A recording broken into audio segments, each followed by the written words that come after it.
All right, the whole country is on eclipse fever. We're going to talk to Adriana about that. But meanwhile, President Trump is now attacking two Republican senators who have been critical of his response to the violence in Charlottesville. First, Mr. Trump went after South Carolina Senator Lindsey Graham, writing, quote, "Publicity-seeking Lindsey Graham falsely stated that I said there is moral equivalency between the KKK, neo-Nazis, and white supremacists, and people like Miss Heyer. Such a disgusting liar. He just can't forget his election trouncing. The people of South Carolina will remember." Graham criticized President Trump yesterday, saying that his words are dividing Americans, not healing them. And then the president turned his attention to Arizona Senator Jeff Flake, who said on Tuesday, "We can't accept excuses for white supremacy and acts of domestic terrorism." Well, this morning, the president tweeted his support for Flake's primary opponent and called the senator weak on borders crime, a non-factor in the Senate, and toxic. Let's get straight to our Margaret Brennan, who is near the president's golf club in Bridgewater, New Jersey. So, Margaret, let's talk about the political implications of the president's attack on these two Republican senators, given the party's slim majority in the Senate. During the campaign, President Trump going after his primary opponents seemed to work. Will it work now when he's president of the United States? Well, in the primaries, he just needs to beat them. Now he needs to work with them. Remember, Senator Flake and Senator Graham, the two Republican senators that the president is blasting on Twitter this morning, actually helped vote for his health care overhaul. It ultimately failed, of course, as we know, because of three Republican senators, including John McCain, who voted it down. But this just underscores that the president thinks that he can rebuild some sort of congressional coalition that in his favor, either by changing the way the Senate votes or by changing who's in it. And you saw the president today not only slam Jeff Flake, who has been openly critical of the president, but essentially endorse a candidate who is trying to run in the upcoming 2018 race to fill either his seat or, as she said before, this is Dr. Kelly Ward. It was immediately after John McCain made the announcement that he is suffering from brain cancer that she made a public call for him to step aside, to step out of the way for her to take his seat. So the president is trying to put his thumb on the scale in a race out in Arizona because of what he says is that those senators' opposition to his agenda or their criticism of him. But remember, he needs their help. So the president is trying to basically get back at those who are making life at least uncomfortable for him by criticizing his recent remarks. Let me ask you a little bit about this interview that Steve Bannon did with a left-leaning publication called The American Prospect. He talks a lot about America's policy towards China, but then he pivots and talks about the white supremacist movement within the alt-right group. And he calls them a collection of clowns. He calls them losers. He calls them a fringe element. But he says they are politically useful for the Republican Party. What do you make of that interview? Well, there is a lot packed into this very rare interview with one of the president's top advisors and one of his most controversial, Steve Bannon, because of his past links to the alt-right movement through that news site he ran known as Breitbart, and also because we know Steve Bannon's job has been in jeopardy. Remember, the president just a few days ago standing in Trump Tower was really kind of tepid in his endorsement, saying, we'll see, when asked if Steve Bannon was staying or leaving the administration.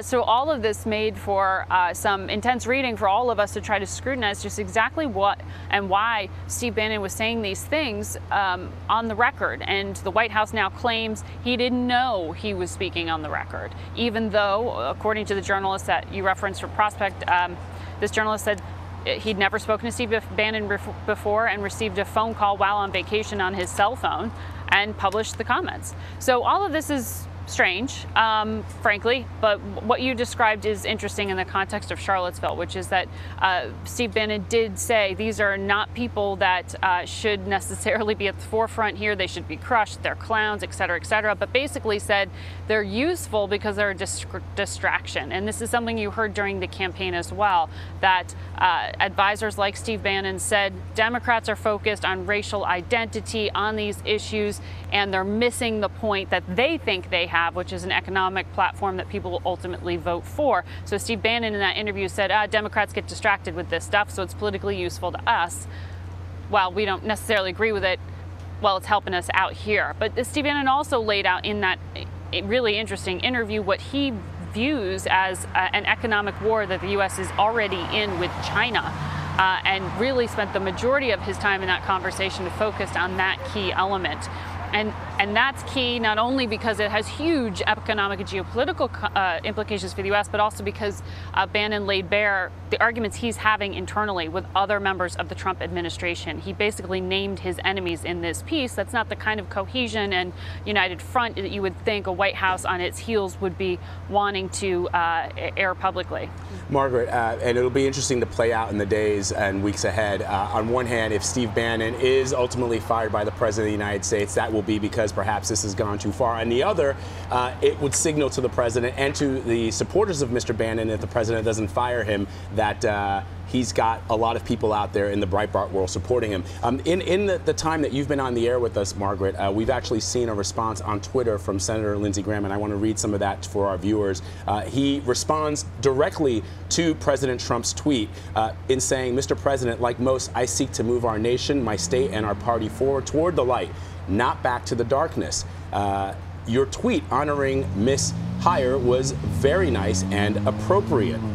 Then he goes on to say, "However, because of the manner which you have handled the Charlottesville tragedy, you are now receiving praise from some of the most racist and hate-filled individuals and groups in our country." And this is very, very telling here, Margaret. The senator goes on to say, "For the sake of our nation, as our president, please fix this. History is watching us all."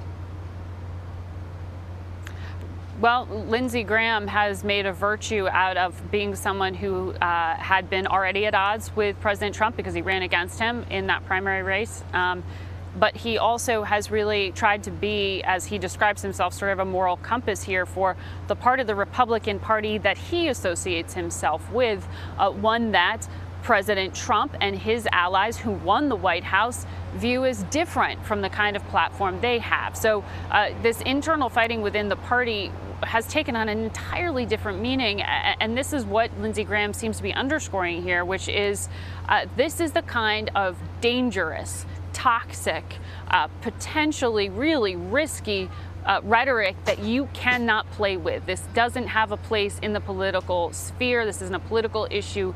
This is just racially divisive and therefore possibly a problem for the entire country. So he's trying to divorce that from the Republican identity, whereas, as we heard in that Steve Bannon interview, he's saying this discourse is actually helpful to achieve the ends that at least Steve Bannon sees as part of the Trump platform. So it's a very different approach in terms of not just the protocol, but the moral responsibilities of the office and how those are viewed by different people in our political space right now. And you know, we're hearing from the president again. He's tweeting now. His latest tweet, Margaret, it's sad to see the history and culture of our great country being ripped apart with the removal of our beautiful statues and monuments. And there's an addition to that tweet. I presume he's continuing to tweet. So he's certainly not backing away. He seems to be pouring, if anything, oil on this fire as we start to see many governors and local legislatures deciding to remove these statues.